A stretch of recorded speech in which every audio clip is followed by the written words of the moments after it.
We're back at 9:13. Boy, the price of everything has gone up recently, right? From groceries to food to gasoline and much more. So what are the pricing trends expected to look like in 2024? Are our bank accounts going to get some relief, or are they going to take another hit? Julie Ramhold is a consumer analyst with DealNews.com. She joins us now with more on all these items that could be more or less expensive for us this year. Good morning, Julie.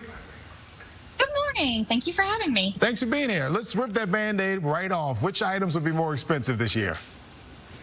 So this year might be the year to try out a vegetarian or vegan diet because we're expecting prices to increase on both pork and beef, although chicken and eggs should be safe. So it may just be a really chicken-heavy year.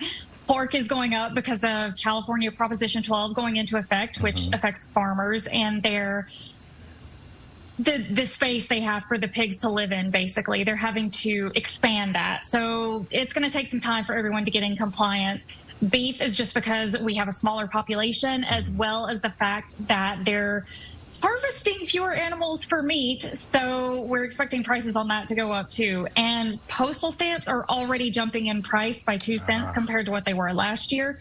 And services could increase anywhere from 5.4% to 5.9%, depending on which service you're looking at. Vegetarian, I could pull off. Vegan, I can't live without cheese. All right, let's talk about the items that are going to get less expensive for us this year.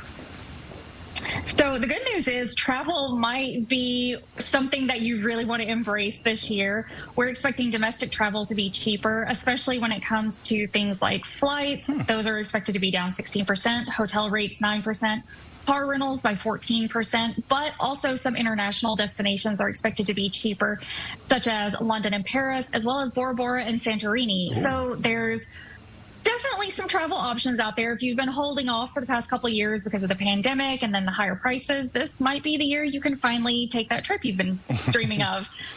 Bora Bora sounds incredible. All right, let's get some advice out there for people watching us.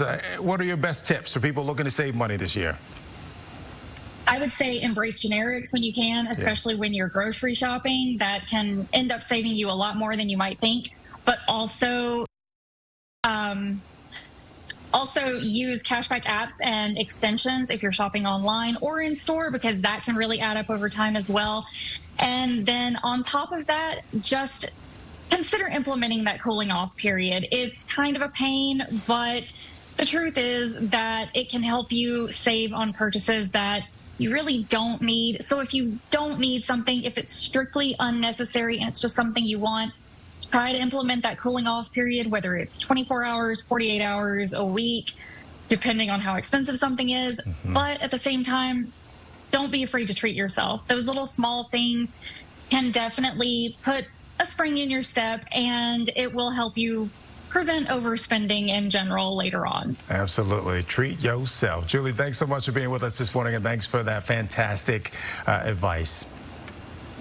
Sure thing. Thanks for having me. All right.